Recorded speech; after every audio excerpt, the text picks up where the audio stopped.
Hello students, as I was aware about the last videos, मुझे ऐसा लग रहा है कि लास्ट वीडियोस में काफ़ी सारी चीज़ें और काफ़ी सारे बच्चे जो थे वो काफ़ी कंफ्यूज हो चुके हैं कि सर ये आप बता क्या रहे थे, बिकॉज वो जो टॉपिक्स थे वो बुक्स में भी नहीं थे। पहला एक पॉइंट। दूसरा पॉइंट ये भी क्योंकि हमारी क्लासेस काफ़ी लॉन्ग टाइम बाद आती हैं, तो आप लोग उसको एडिशनल करके उसको ज्वाइन नहीं कर पाए उन सारी स्टोरीज़ को।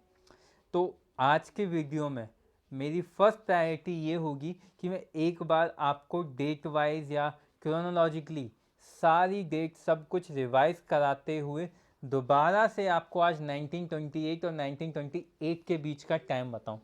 अब उस चीज़ को बताने से पहले मैं आपको थोड़ा सा उसका बेसिक और बैकग्राउंड बता देता हूँ। अगर आप अपनी बुक्स में देखोगे तो आपको 1922 से लेकर 1928 के बीच में हिस्टोरिकल वैक्यूम दे दिया गया है, यानी कि उसके बीच में क्या हुआ उस समय में उसके बारे में कुछ भी नहीं बताया गया है। एट दैट टाइम काफ़ी सारी नई चीज़ें हुई थी, उन्हीं सब चीज़ों को मैं आपको बताने की कोशिश कर रहा हूँ। रीज़न इज़ वेरी क्लियर, बहुत सिंपल सा लॉजिक है उसको बताने का। मैं आप डिटेल में नहीं बताऊँगा आपको इस स्कूल के चैनल पर। मैं स्कूल के चैनल पर अब उस चीज़ को इतना डिटेल में लेके नहीं जाऊँगा, मैं आपके कोर्स ओरिएंटेड ही रखूँगा। लेकिन क्योंकि हमेशा से मेरी ये बात मानना रहा है कि जब तक आपको एक स्टोरी के वे में सारी चीज़ें नहीं पता होंगी, आपको चीज़ें याद करनी होंगी। और याद करना कोई भी अच्छा तरीका नहीं होता सक्सेस पाने के लिए। एवरीथिंग आपको समझ में आनी चाहिए, सब कुछ आपके माइंड में होना चाहिए। ठीक, तो आज हम एक बार शुरुआत से देखते हैं नेशनलिज्म इन इंडिया को। हम नेशनलिज्म इन इंडिया में हमने कांग्रेस देखी थी। नेशनलिज्म इंडिया में हमने शुरुआत में देखी कि कैसे नेशनलिज्म भारत में इमर्ज होता है, एंटी कॉलोनियल मूवमेंट शुरू होते हैं, उन सारी चीज़ों को। अफेक्ट ऑफ वर्ल्ड वॉर होता है। वर्ल्ड वॉर कब कब शुरू हुआ था? 1914 से लेके 1918 के बीच में हमने वर्ल्ड वॉर देखा था। सेंट्रल पावर और एलाइट के बीच में हुआ था। क्या रीजंस थे, क्या कॉजेज थे, उसके ऊपर एक अलग से वीडियो, उसको एक बार आप रिवाइज करके आप उसके नोट्स बना सकते हैं, क्योंकि उस नोट से आपको काफ़ी कुछ हेल्प मिलेगी। अब क्या होता है, हम देखते हैं सारी चीज़ें जो उसके बाद आती हैं गांधी जी के ऊपर। तो हमने गांधी जी के पास आने से पहले हमने सारा कुछ कांग्रेस का देखा था। तो देखो, फॉर्मेशन ऑफ कांग्रेस कब होता है? 1885 में। ठीक, 1900 के पास आते आते ये डिवाइड हो जाते हैं दो ग्रुप्स में। एक होते हैं मॉडरेट्स और एक होते हैं एक्सट्रीमिस्ट। मॉडरेट्स कौन से थे? जो नरम दल के नेता थे। अब ये नरम दल और गरम दल क्या था, इसको भी एक बार रिवाइज कर लेते हैं। बेटा, मॉडरेट्स नरम दल के नेताओं का मतलब ऐसे लोगों से, ऐसे लीडर्स से था जो ब्रिटिशर्स के सामने अपनी पैटिशंस दायर करते थे, यानी कि O my lord please provide these rights, O my lords, O majesty. इस तरह से अपने कॉन्स्टिट्यूशन में रहकर अपनी मांगों को मांगते रहते थे, एक तरह से हम कह सकते हैं। और जो हमारे दूसरी तरफ थे, they are the extremist. Extremist यानी कि गरम दल नेता। गरम दल के नेता जो थे, इनका जो मानना था वो ये कहना था कि ये तो हमारा देश है, हमारा देश है, हमारे लोग हैं, हम अपनी चीज़ों के लिए किसी और के आगे हाथ हाथ क्यों फैलाएं। It's simple logic. इस लॉजिक को आप ऐसे समझिए कि सपोज़ कि कोई मेरे घर में आकर बैठ गया और उसको मैंने एज अ गेस्ट अपने घर में एंट्री दी थी, उसके बाद वो जा ही नहीं रहा है, वो अब घर में बैठा हुआ है, घर में मेरा खाना पीना खाया जा रहा है, सब कुछ। अब मैं उसको पेटिशन दे रहा हूँ, उसके सामने याचनाएं कर रहा हूँ कि प्लीज़ आप जाइए मेरे घर से, आप जाइए, अब आपका जाना चाहिए, ये मेरा घर है। मैं उसके सामने पेटिशन, मतलब मैं अपनी चीज़ के लिए उसके सामने प्रार्थना कर रहा हूँ। ये करते थे आपके कौन? मॉडरेट्स। एक्सट्रीमिस्ट का कहना था जब ये घर मेरा है, ये दूसरा व्यक्ति ये कहीं और से आके मेरे घर में रह रहा है, तो मैं इसके सामने प्रार्थना क्यों करूं, मैं तो इसे घर के बाहर निकाल दूंगा। तो जो गरम दल के नेता थे, वो आपके बाल गंगाधर तिलक, लाला लाजपत राय, अरविंदो घोष, इस तरह के थे। इसमें आपने बाल गंगाधर तिलक का एक बहुत प्रसिद्ध डायलॉग, बहुत प्रसिद्ध आपने कोट सुना है उनका, स्वराज मेरा जन्मसिद्ध अधिकार है, मैं इसे लेकर रहूँगा। मैं अपने देश में जैसे जीना चाहता हूँ वैसे जी सकता हूँ और मैं इसे लेकर रहूँगा। ये एक्सट्रीमिस्ट की फिलॉसफी थी। अब इन दोनों के बीच में इसी के कारण काफ़ी ज़्यादा विवाद होने लगते हैं। विवाद की कहानी शुरू होती है आपके स्वदेशी मूवमेंट से, जो 1900 के अराउंड शुरू हुआ था। उसमें क्या होता है? बॉयकॉट ऑफ फॉरेन गुड्स, यानी कि जितने भी विदेशी कपड़े हैं उनको बॉयकॉट किया जाएगा, उनको आग में जलाया जाएगा। कुछ टाइम बाद पार्टीशन ऑफ बंगाल हो जाता है, जिसके बाद मॉडरेट्स आपके शांत हो जाते हैं और वो मूवमेंट बंद कर देते हैं। जो एक्सट्रीमिस्ट थे उन्होंने ये समझ लिया था कि मॉडरेट से कुछ नहीं होने वाला, अब तो हमें अपने तरीके से ही लेना होगा। तो उनका कहना ये था जो अलग अलग कांग्रेस के सेशन होते थे वो उसका जो लीडर बने, उसकी जो अध्यक्षता की जाए वो किसी एक्सट्रीमिस्ट के द्वारा की जाए। अब ऐसा क्यों, इसके लिए भी एक एग्जाम्पल से हम इस चीज़ को समझने की कोशिश करते हैं। सपोज़ कीजिए कि हमारी क्लास है। अब हमारी क्लास में दो तरह के बच्चे हैं। एक जो बच्चे हैं वो ये कहते हैं कि गेम्स के पीरियड लगने ही लगने चाहिए, ये कंपलसरी है और हमें गेम्स के पीरियड चाहिए। जो दूसरी तरफ बच्चे हैं वो कहते हैं कि ऐसा करते हैं, अगर लग जाते हैं तो अच्छी बात है, नहीं लगते तो लाइब्रेरी में चले जाया करेंगे, लाइब्रेरी का भी अच्छा यूज़ कर सकते हैं। तो जो लाइब्रेरी में चले जाने के लिए तैयार है वो है मॉडरेट्स, और जो सिर्फ और सिर्फ उस पीरियड में खेलना चाहते हैं, ना म्यूज़िक ना डांस हो ना कुछ नहीं, सिर्फ प्ले यानी गेम्स चाहिए, वो हो गए हमारे एक्सट्रीमिस्ट ग्रुप के बच्चे। तो अब होता क्या है कि जो एक्सट्रीमिस्ट वाले थे वो ये चाहते थे, यानी कि जो बच्चे खेलना चाहते हैं वो ये चाहते हैं कि जो मॉनिटर बने क्लास का वो कौन बने, वो एक्सट्रीमिस्ट से बने, यानी कि जो खेलने वाले बच्चे हैं उन्हीं में से कोई बने। क्यों? क्योंकि अगर उनमें से कोई बच्चा, जो बच्चे खेलना चाहते हैं, वो क्लास का मॉनिटर बनेगा तो वो अपनी क्लास टीचर से इस चीज़ के लिए फोर्स करवा सकता है कि मैम हमें एक पीरियड गेम्स का ये चाहिए ही चाहिए। तो वो क्या चाहेंगे कि उनके में से मॉनिटर बने, और मॉडरेट्स क्या चाह रहे होंगे कि उन्हीं का मॉनिटर जो बना हुआ है वो बना रहे, तो कोई बात नहीं, हम लाइब्रेरी में जाकर अपने टाइम को और यूटिलाइज कर सकते हैं।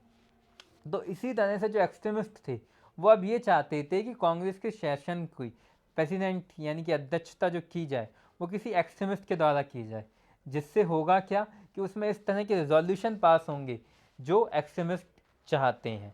तो ये आपका चल रहा था।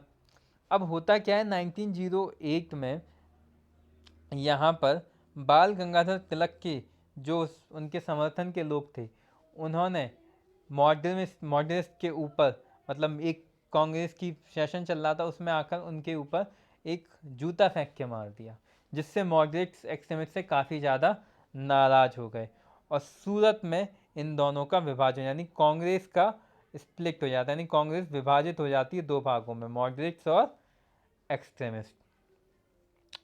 अब इस समय एक और चीज़ चलती है वो है रिवॉल्यूशनरी एक्टिविटीज़ फेज़ 1। ये चीज़ मैं अब आपको यहाँ पे तो कवर नहीं करवाऊँगा, ये मैं अपने वीडियोस में कवर करवा दूँगा क्योंकि ये स्कूल का है। तो यहाँ पर सिर्फ हमें ज़्यादा से ज़्यादा कोशिश करनी है, कोर्स ओरिएंटेड चीज़ों को पढ़ना है। ठीक, अब हम आते हैं गांधीयन एरा पर, जो गांधी जी का एरा था। ठीक, अब गांधीयन एरा में हमने देखा था कि वर्ल्ड वॉर का इफेक्ट हो चुका है, उसके बाद गांधी जी 9 जनवरी 1915 को भारत में वापस भी आ चुके हैं साउथ अफ्रीका से। और जो आपके मदन मोहन मालवीय जी थे उन्होंने गांधी जी को बोला भी है कि आप मूवमेंट को लीड कीजिए, लेकिन गांधी जी ने मना कर दिया है। अब इसी के साथ ऐसा नहीं था कि पीछे कुछ नहीं चल रहा था, गांधी जी आए थे। यहीं पर क्या होता है, मॉडरेट्स जो तिलक जी थे उनको सेडिशन के चार्ज में 6-7 साल की जेल हो गई थी। लाला लाजपत राय इस समय अमेरिका चले गए थे 1908 के बाद, और अरविंदो घोष जो थे वो तो अपना लक्षद्वीप में जाके साधु बाबा बन गए थे। यानी कि जो एक्सट्रीमिस्ट थे उनमें से बाल गंगाधर तिलक और लाला लाजपत राय बचे थे, और वो पूरी तरह से एक्सट्रीमिस्ट ग्रुप जो था वो काफ़ी हद तक शांत हो चुका था। अब जब 1915 के अराउंड बाल गंगाधर तिलक जब जेल से बाहर आते हैं तो देखते हैं पूरा कंडीशन ही बदल चुकी थी, मॉडरेट्स बिल्कुल शांत हो चुके थे, एक्सट्रीमिस्ट नाम की कोई चीज़ ही नहीं बची थी। तो उनको रियलाइज़ होता है और आगे चलकर मॉडरेट्स और एक्सट्रीमिस्ट एक हो जाते हैं। साथ ही साथ उस समय आपका होम रूल मूवमेंट चालू था, और होम रूल मूवमेंट अलग आपका चल रहा था। ये देखो, ये स्लाइड को मैंने इस तरह से इसीलिए बनाया है क्योंकि मैं आपको इस चीज़ को समझाना चाहता हूँ कि आपने इंडियन नेशनल मूवमेंट के इस फेज़ को देखा है, ये फेज़ के बारे में आपको कोई जानकारी आपकी बुक में नहीं दी गई है कि जब गांधी जी आए थे तो उस समय होम रूल मूवमेंट शुरू हो चुका था, होम रूल मूवमेंट काफ़ी अच्छा चल रहा था, फिर होम रूल मूवमेंट एंड होता है, ये मॉन्टेस्क्यू चैमफोर्ड रिफॉर्म्स आते हैं। तो ये सारी चीज़ें आपके बैकग्राउंड में एक तरफ से साथ ही साथ चलती जा रही हैं, तो इनको भी हम देखते जाएंगे। ठीक, तो यहाँ पर आपका होम रूल मूवमेंट, मॉडरेट्स में तिलक जी बाहर आ चुके थे जेल से, और होम रूल मूवमेंट शुरू हो चुका था एनी बेसेंट के द्वारा। यहाँ पर गांधी जी ने आके चंपारण, अहमदाबाद और खेड़ा में सक्सेसफुल इवेंट किए जो उनके सक्सेसफुल हुए। अब क्या हुआ कि जैसे कि 1909 में मार्ले मिंटो रिफॉर्म्स आए थे, यानी कि कुछ सुधार किए गए थे पुराने नियमों के अनुसार, तो उसी तरह से ये उनका एक तरीका था कि उसके ऊपर एक तो मॉन्टेस्क्यू और चैमफोर्ड, यानी मॉन्टेस्क्यू जो थे वो तो थे आपके सेक्रेटरीट, और जो चैमफोर्ड थे वो उस समय थे वॉयसरॉय। तो इन लोगों ने मिलकर रिफॉर्म का मतलब होता है सुधार। तो 1909 में जो सुधार करके नियम बनाए गए थे उनमें 1918 में क्या क्या कमियां देखी जा रही हैं जो और सुधार किए जा सकते हैं, उसके लिए आए थे आपके मॉन्टेस्क्यू चैमफोर्ड रिफॉर्म्स। इसी रिफॉर्म के द्वारा आपका एक ब्लैक लॉ पास किया जाता है जिसे हम रॉलेट एक्ट कहते हैं। क्या कहते हैं? Rowlatt act.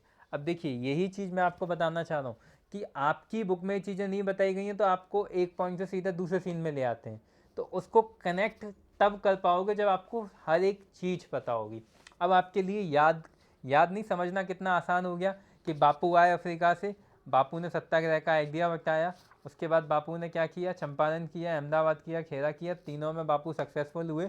उसके बाद क्या होना था कि ब्रिटिशर्स को कुछ सुधार लाने थे, रिफॉर्म्स लाने थे।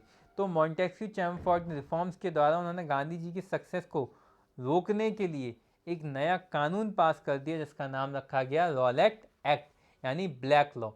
यानी कि इस कानून में क्या था, इस कानून में ये दिया गया था कि अगर कोई भी ब्रिटिशर्स को लगता है कि उनके अगेंस्ट कोई कॉन्स्पिरेसी कर रहा है तो वो उसको 2 साल के लिए जेल भेज सकते हैं बिना किसी ट्रायल के, यानी कि आपको कोर्ट में आपकी कोई गवाही या किसी भी तरह की आपको नहीं देने का मौका दिया जाएगा। ये आपका मॉन्टेस्क्यू चैमफोर्ड रिफॉर्म। रॉलेट एक्ट लागू कर दिया। रॉलेट एक्ट के अगेंस्ट में गांधी जी ने क्या कहा था, नेशन वाइड हड़ताल की बात कही थी उन्होंने। 6 अप्रैल 1919 को उन्होंने वो डेट डिसाइड की गई थी, 6 अप्रैल वो डेट थी जिस दिन से पूरे भारत में एक नेशन वाइड, राज्य पूरे देश में एक हड़ताल शुरू होने वाली थी। लेकिन उससे पहले ही देश के कुछ राज्यों में दंगे शुरू हो गए, नॉन वायलेंस का सहारा ले लिया गया, जिसके बाद गांधी जी ने अपना ये जो नेशन वाइड हड़ताल का जो उनका प्लान था उसको वापस ले लिया और ब्रिटिशर्स को भी मौका मिल गया अपनी पावर दिखाने का। उन्होंने यहाँ पर एक नया नियम चालू कर दिया था, मार्शल लॉ। मार्शल लॉ के अकॉर्डिंग उन्हें यह अधिकार था कि वो किसी को अब शूट आउट भी कर सकते थे। उन्होंने रॉलेट एक्ट के तहत कई सारे कांग्रेस के लीडर्स को अरेस्ट कर दिया। तो उन्होंने ऐसे ही पंजाब के 2 लीडर्स थे, डॉक्टर सैफुद्दीन किचलू और डॉक्टर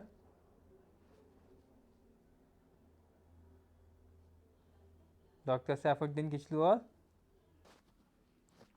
तो उसके बाद हमने सत्यपाल और डॉक्टर सैफुद्दीन किचलू को अरेस्ट कर लिया जाता है। उनके अरेस्ट होने के बाद आपके 13 तारीख को जालियांवाला में एक उनके लिए एक सभा संबोधित की जाती है जिसमें जनरल डायर आकर चारों तरफ से गोलियां चलाकर जालियांवाला बाग मैस्कर को हमने देखा था जो 13 अप्रैल 1919 को हुआ। उसके अगेंस्ट में खिलाफत और नॉन कॉपरेशन को मिलाकर एक नॉन कॉपरेशन मूवमेंट शुरू किया जाता है 1920 में। ठीक है, अब 1922 में चौरी चौरा इंसिडेंट के कारण उस मूवमेंट को गांधी जी कॉल्ड ऑफ कर देते हैं। ठीक, अब जब वो मूवमेंट कॉल्ड ऑफ हो जाता है उसके बाद गांधी जी को 6 साल के लिए जेल भेज दिया जाता है, जिसकी वजह से वो ये कहते हैं कि अब मिलते हैं अपन ब्रेक के बाद। तो अब जब गांधी जी चले जाते हैं तो वहाँ पर एक वैक्यूम क्रिएट हो जाता है और गांधी जी के जाने के बाद वहाँ जो वैक्यूम, तो गांधी जी जैसा कि हमने देखा कि गांधी जी कहते हैं मिलते हैं ब्रेक के बाद। अब इस टाइम पर होता है क्या है कि कांग्रेस इस समय वैक्यूम था, यानी कोई लीडर नहीं होता, क्योंकि 1915 के बाद जितने भी मूवमेंट थे उनको लीड सिर्फ गांधी जी ने किया था।